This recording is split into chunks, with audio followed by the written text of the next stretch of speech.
It'll be the largest airborne operation ever mounted.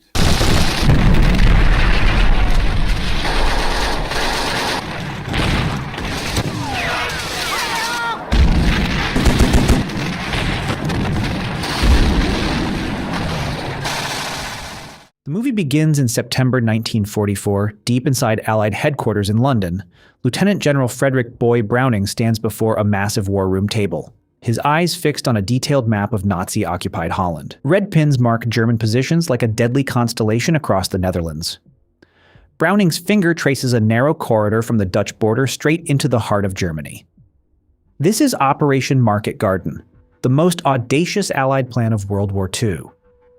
We're going to fly 35,000 men 300 miles and drop them behind enemy lines. The plan is breathtaking in its scope. Seizing bridges across major rivers while a massive ground force, XXX Corps, races up a single highway to link up with them. 64 miles in 48 hours. It sounds impossible, but the confidence is infectious. Every general in that room believes they're looking at their ticket home. But what Browning doesn't know is that intelligence reports are already coming in that will change everything. The scene shifts to a cramped Dutch resistance safe house in Arnhem, their faces grim as they receive terrifying intelligence. Lieutenant General Wilhelm Bittrich's 9th and 10th SS Panzer divisions have been spotted moving through the area. Elite German armored units that were supposed to be hundreds of miles away. The resistance leader frantically tries to transmit this information to London. But his warnings are dismissed by Allied intelligence as unreliable. The Allies have made up their minds, and nothing will change the plan now. Meanwhile, across England, 3 airborne divisions prepare for the largest paratrooper operation in military history. At the 101st Airborne's base, Staff Sergeant Eddie Dohun checks his equipment one final time. The mood among the American paratroopers is electric. Many genuinely believe this operation will end the war. All right, you won't die. No. Guarantee me. I want you to guarantee me I won't die. At the British 1st Airborne headquarters, the atmosphere is more subdued. Major General Roy Urquhart studies aerial photographs of Arnhem with growing unease, his weathered face creased with concern. My problem is I don't just need drop zones. I need drop zones I can hold and defend. Well, where the hell is it? Well, it would be out here, I think. The landing zones are 8 miles from the bridge, an eternity in combat terms. The Air Force claims the anti-aircraft fire around the bridge is too heavy, so his men will have to fight their way through 8 miles of occupied Holland to reach their target. It's not ideal, but they'll make it work. They have to. The entire operation depends on it. Operation Market Garden begins with a sight that defies imagination. The sky fills with over 1,000 transport planes and 500 gliders. Wave after wave of aircraft stretch to the horizon, their engines creating a thunderous roar that can be heard for miles.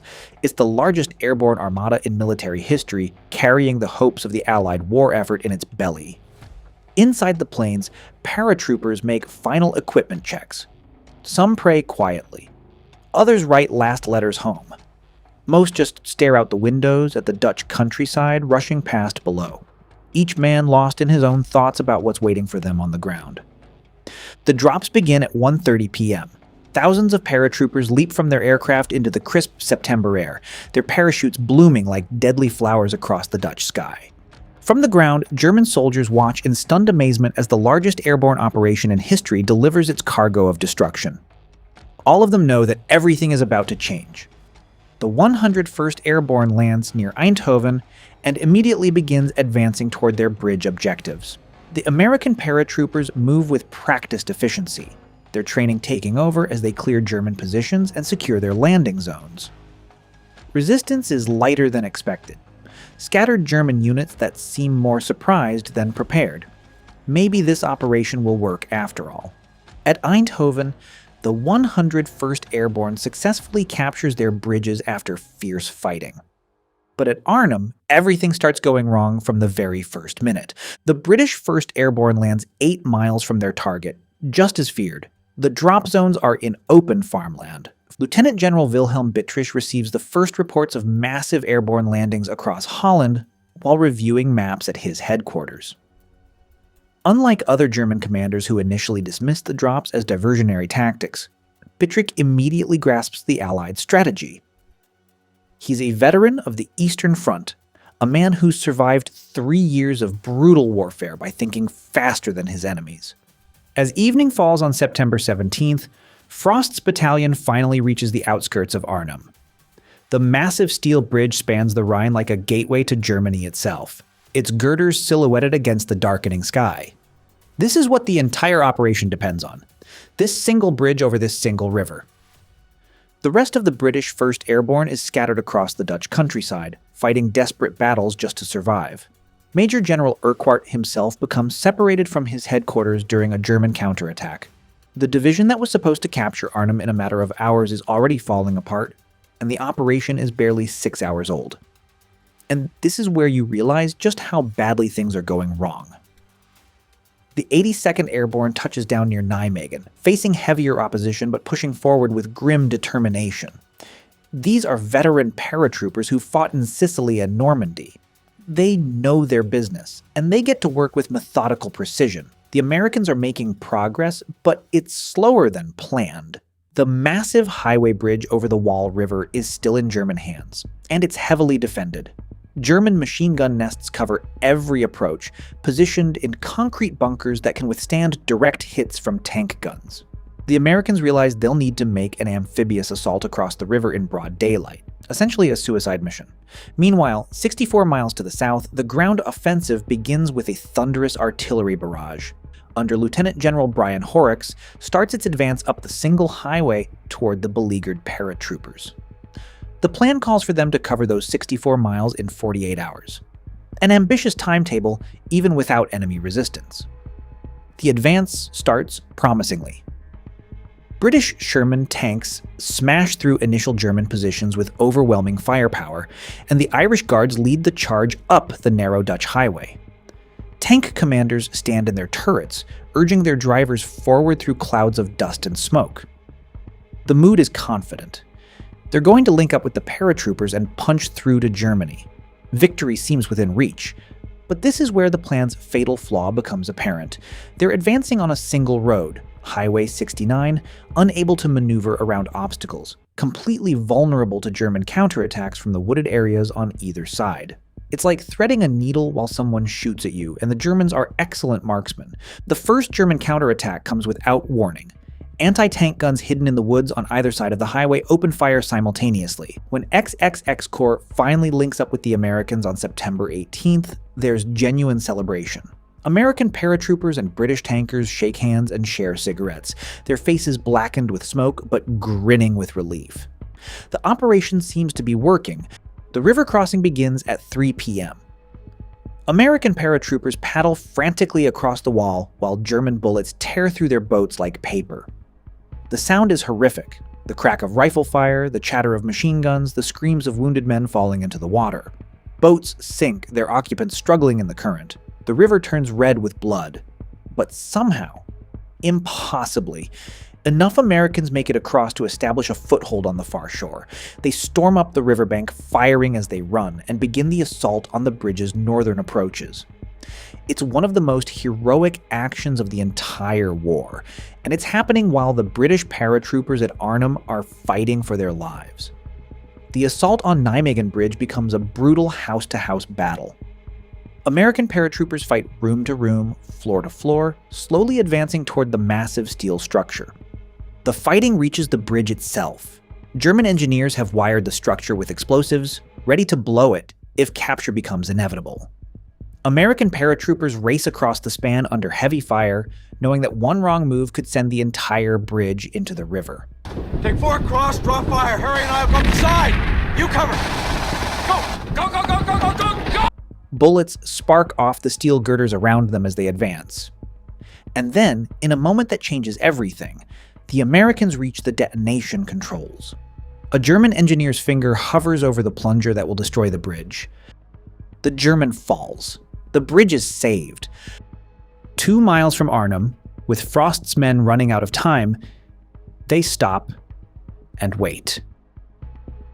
The end comes suddenly and violently on September 21st.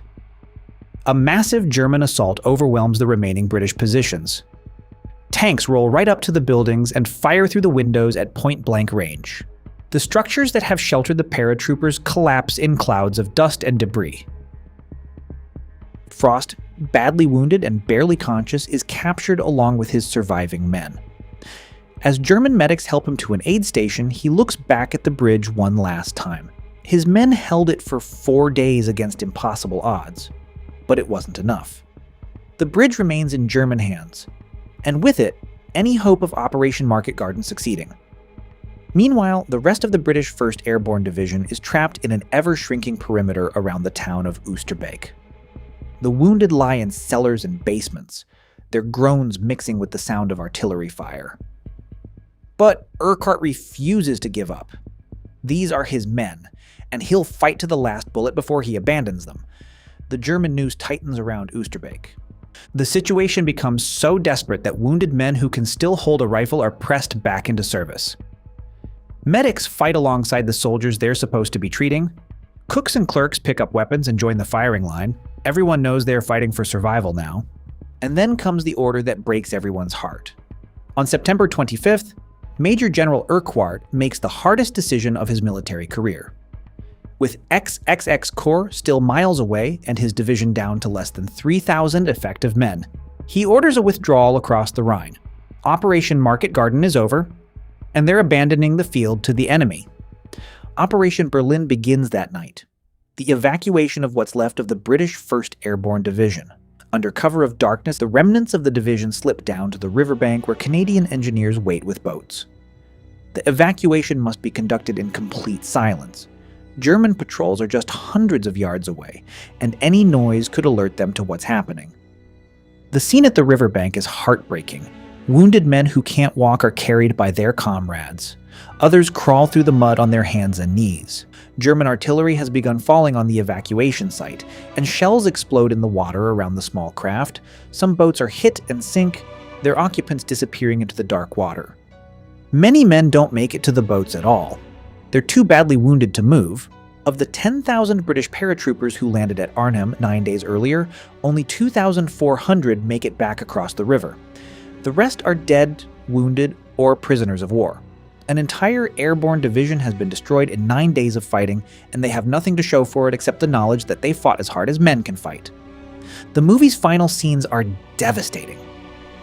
The camera pans across the battlefield at Arnhem. Destroyed buildings, abandoned equipment, and the bodies of young men who believed they were going to end the war by Christmas. The bridge still stands, massive and intact, but it remains firmly in German hands.